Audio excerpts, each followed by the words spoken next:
Hey friends, I am glad to have you back.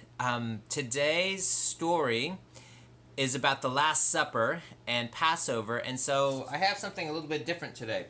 Today I have some bread. This is flat bread, and see, it's not very fat like normal bread. If you cut this for sandwiches, those would be very thin sandwiches. So normally bread, when it's baked, you put yeast in the dough and then you let it rise up, and it slowly rises up because of air bubbles in there. And then when you bake the bread, it's big and round, and you can slice it for sandwiches.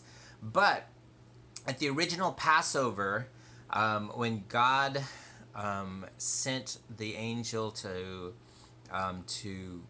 have vengeance on the Egyptians and to save the Israelites, God told the Israelites, the Jews, to make bread without yeast so that they wouldn't have to take the time for it to rise, because they were going to have to hurry up and rush out the day after the plague hit. So anyway, so God told them make bread without yeast, and so their bread was more flat. And so Jews, when they celebrate Passover, will use bread without yeast to do that. And so, because today's story is about the Passover and about the Last Supper, I have this to show you.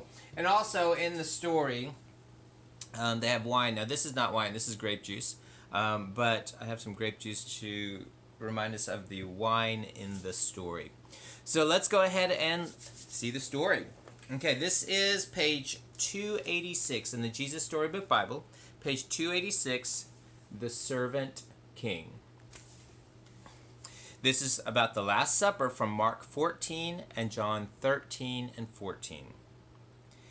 It was Passover, the time when God's people remembered how God had rescued them from being slaves in Egypt. Every year they killed a lamb and ate it. The lamb died instead of us, they would say. But this Passover, God was getting ready for an even greater rescue. Jesus and his friends were having the Passover meal together in an upstairs room. But Jesus' friends were arguing. What about? They were arguing about stinky feet. Stinky feet? Yes, that's right. Stinky feet. Now, the thing about feet back then was that people didn't wear shoes, they only wore sandals, which might not sound unusual, except that the streets in those days were dirty. And I don't mean just dirty, I mean really stinky dirty. With all those cows and horses everywhere, you can imagine the stuff on the street that ended up on their feet. So anyway, someone had to wash away the dirt, but it was a dreadful job. Who on earth would ever dream of volunteering to do it? Only the lowliest servant.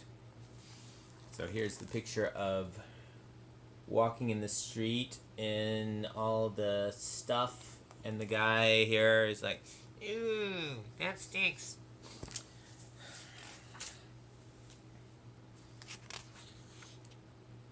Okay, so picking back up, only the lowliest servant.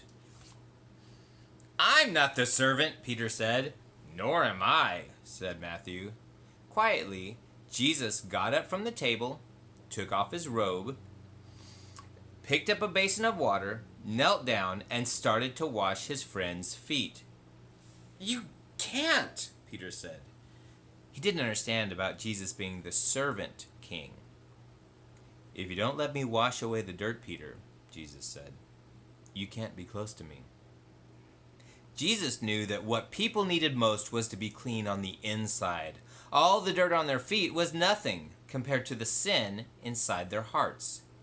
Well, then, wash me, Lord, Peter said, tears filling his eyes. All of me!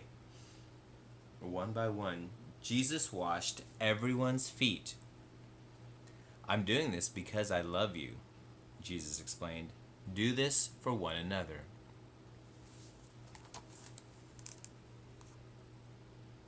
So there's Jesus kneeling down and washing the feet of one of the disciples, and another disciple, another friend of Jesus standing behind there.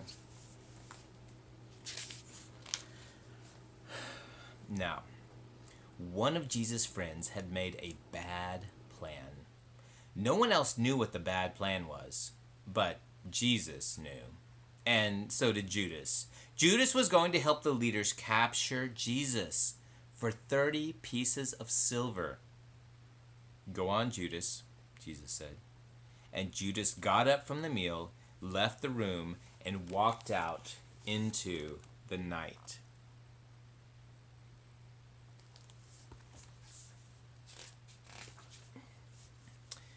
Then Jesus picked up some bread and broke it. He gave it to his friends. He picked up a cup of wine and thanked God for it. He poured it out and shared it. "My body is like this bread. It will break," Jesus told them. "This cup of wine is like my blood. It will pour out. But this is how God will rescue the whole world. My life will break and God's broken world will mend. My heart will tear apart and your hearts will heal. Just as the Passover lamb died, so now I will die instead of you. My blood will wash away all of your sins, and you'll be clean on the inside in your hearts. So whenever you eat and drink, remember," Jesus said, "I've rescued you." Jesus knew it was nearly time for him to leave the world and go back to God. "I won't be with you long," he said. "You're going to be very sad, but God's helper will come. And then you'll be filled up with a forever happiness that won't ever leave. So don't be afraid. You are my friends, and I love you." Then they sang their favorite song, and they walked up to their favorite place, an Olive Garden. Now here's a picture that represents Jesus with bread, breaking the bread, and with a cup of wine. And so, in church, we sometimes take what's called communion, and communion is a reminder of this story of the Last Supper when Jesus said, "When you take the bread, remember me, remember what I did for you." And that's a reminder of how Jesus was tortured and killed to take the punishment that we deserve. And so it's a way of remembering him and honoring him for what he did for us. And in the same way, when we take, it could be wine, it could be grape juice, it could be little cups like this. But when we take that, it's a reminder that Jesus' blood was poured out when he was tortured and killed for us. And so it's, again, a way that we remember him and a way that we honor him when we take communion. So that is the story of the Last Supper. And so I look forward to seeing you again sometime soon. And so in the meantime, have a wonderful day.